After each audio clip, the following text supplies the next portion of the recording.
You're watching Drake Wing Gaming. Enjoy the video. Hey guys and gals, Never here from Drake Wing Gaming. It's Sunday Mountain Twitter, the Gaming Dragon. Today I'm coming back at you with the Let's Play episode of Lyre. So yeah, let's go ahead and jump right back in, shall we? Alarm chain, you were up, and let's go. Alrighty. He walks around the fire, the light casting a bright glow onto him, showing off every curve and every chiseled muscle. I watch what's between his legs as he walks, and I'm mesmerized by the way it sways with each leg movement. With each step, his thighs brush into it, pushing it up in his underwear. He kneels down in front of me and looks over my body, raising a paw to run through my hair. I lean into his touch, letting him caress my face in his large paw. As he does, I run my hand up and down his muscular arm, feeling the density of his forearm and the curves of his bicep.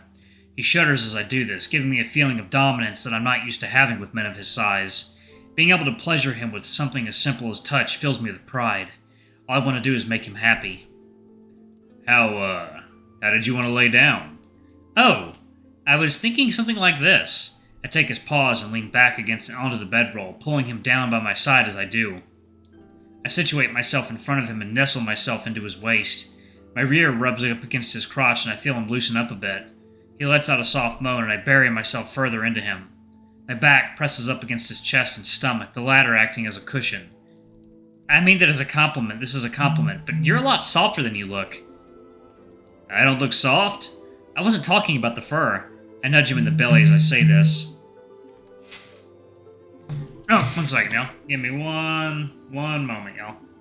1 moment. Parents are asking for me to Netflix them, so that is exactly what I'm going to do. I am going to Netflix them. 1 second, y'all. There we go. Okay. Hey, okay. Alright, let's do it. Oh!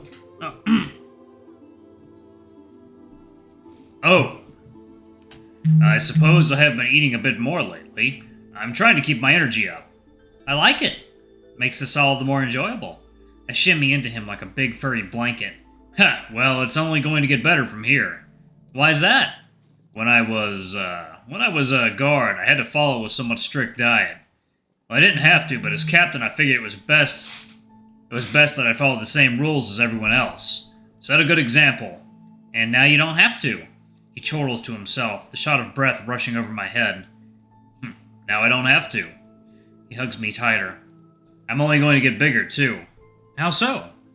You may have stopped growing at 16, but unlike humans, the rest of us don't really hit our maximum height until our mid-20s. I'll be a whole head taller in a couple of years. Really? Mm-hmm. That's how tall my father is. I'm gonna need heeled boots, though he had a bit of a gut. He says this last part under his breath, chuckling to himself. I'll love you either way. Still, that's pretty tall. Hopefully I can keep up. He pats my head with his paw. Luvun, you don't have to worry about a thing. The bigger I am, the easier it will be to shield you, as is my sworn duty. He says that last part with a posh inflection to his voice, getting a laugh out of me. Pulling me tighter into his warm embrace, he scoots back and tugs me against him. Second, y'all. Give me a moment. Alright, y'all. We are back. Pulling me tighter into his warm embrace, he scoots back and tugs me against him. Oh. Huh. He's warm and soft, his long neck fur trailing down around my upper body as he leans forward, resting his head above mine. I can feel his warm breath fall down around the back of my neck as he lets out a sigh of pleasure. My hair rests against the top of the bedroll, the long curls spreading out among the leathery surface. I should have my hair cut soon. Maybe Lyall could help me with that. As we settle into our positions, he clears his throat and whispers into my ear.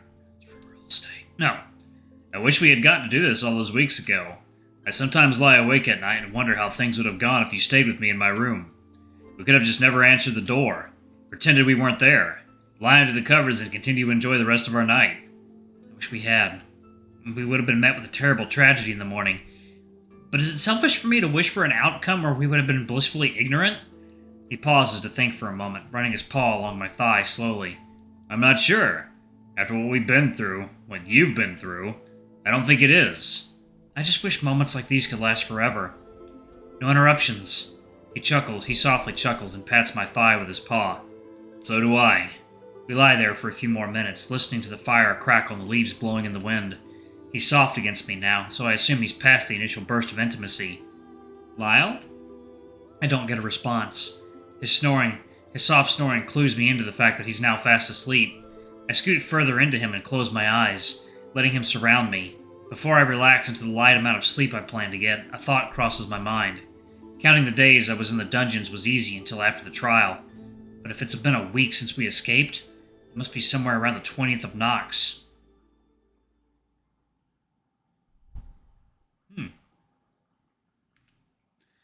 I turned 20 a few days ago.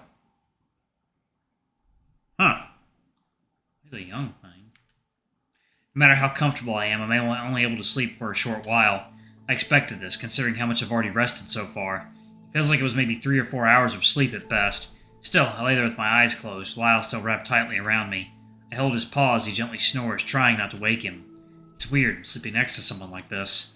It's a very intimate thing, but I'm also trying my hardest not to wake him. The fire crackles quietly as we lay there, the heat falling down on us in gentle waves. I open my eyes for a moment, but when I'm about to close them again, I spot something out of the corner of my eye. Through the gaps in the trees, I'm able to see the entire sky is lit up with a bright blue and green light. Each ray dances through the night sky, casting a colorful glow over each star. It's as if the sky had caught fire, engulfed in blue flames. Lyall! I nudge his arm with my elbow, trying to wake him carefully. Lyall! I feel him jolt and he rises in his reclined position. What is it? He's alert now, his ears tilting side to side as I roll over to look at him out of the corner of my eye. Look at the sky! He looks up and a smile graces his face. Oh! What's happening with it? This always happens during this time of year. All the Northerners know them as the Flames of Tigran.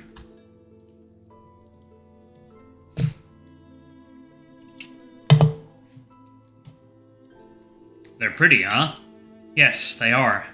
He rests his paw down by my forearm, but I pull it back and have him hold my hand. He lays back on the bed when I lay down on top of him. His big furry chest is one of the nicest pillows I've ever used. The North is more different from the West than I thought it would be. So many traditions and odd phrases I've never heard of. I think back to when Lyall was enraged early and started yelling in what sounded like a different language. Earlier, you were speaking words I've never heard before. Was that some old Lyrian language? He takes a moment to answer and clicks his tongue against the roof of his mouth. It's actually a language that predates Lyre. It's called Lyall. Lyall? Hearing him say it, I think I can recall reading about it in an old tome. The Reeds are descended from an ancient people called the Lyre. Is that why the kingdom was named Lyre? There's been some controversy around the idea, but that's what most people believe to be true. The language isn't commonly used anymore, but the Reeds still teach it for certain reasons. Reasons mostly rooted in tradition. He mumbles this as his cheek presses into the bedroll. Can you say something Lyrian? I'm not as fluent as you might think. I haven't been around anyone who speaks it in over a decade. I only know certain words or phrases, and a lot of swear words. Please? Fine. He clears his throat, slightly lifting his head from the padded cloth. He then proceeds to give voice to several different words.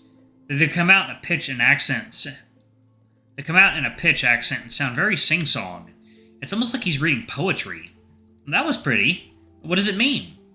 That was a knight's vow. Like I said, I only know some words and phrases. Could you teach me someday?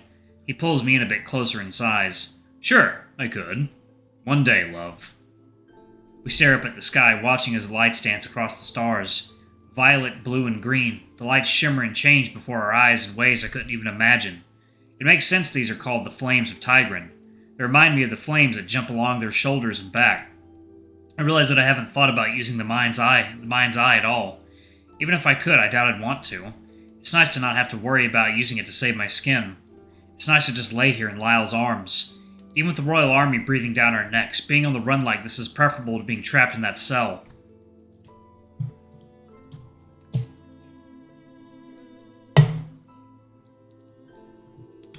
It's nice to just feel safe. After a while, the lights dissolve into the rest of the night sky, and the stars are a bit more visible. I roll over onto Lyall, who grunts as I do, but happily brings me into a deep embrace.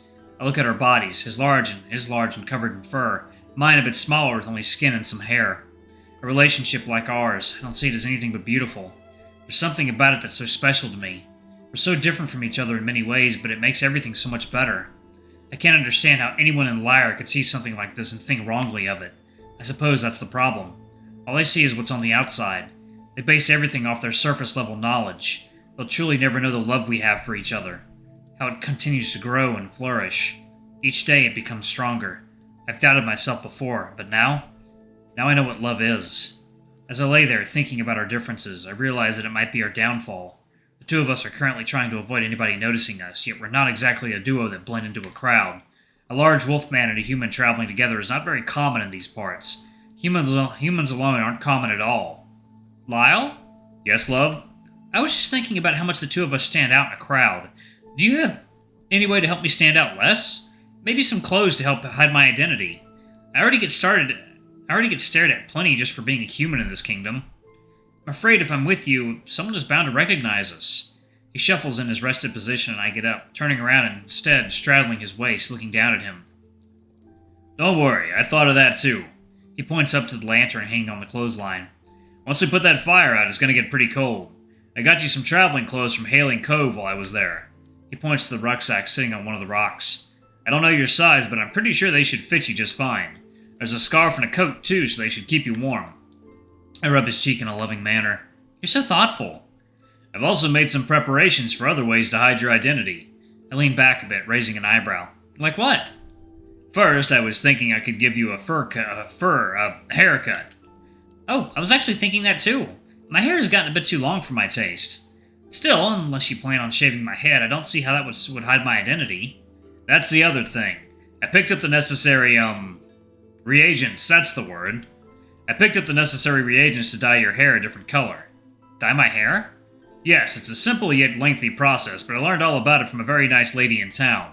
She works with cutting and dyeing fur, and she told me how to do it and what to get. I'll have to thank her if we ever see her again. If it turns out like she said it would. Lyall wants to dye my hair? It's a bit strange, but I'm not too turned off by the idea, as long as it's not permanent. Sure, we can try that. Are you sure you know how to do it? He puts his paws behind his head, resting into the softer part of the bedroll. It shouldn't be any harder than maintaining all this. He says this while nodding down to the fur around his neck.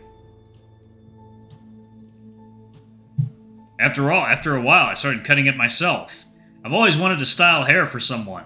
I've heard about all the crazy things humans do with their hair. It's a lot easier to work with than fur. When do you want to do it? He closes his eyes, letting out a deep sigh and reclining into the bedroll. Give me a few more minutes to rest, and I'll get up and get everything ready. I'm too comfortable right now.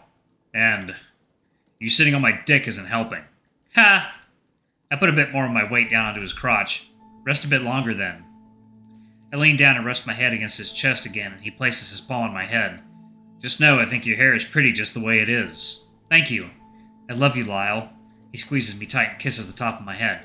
You have no idea how happy it makes me when you say that. I love you too, Luvun.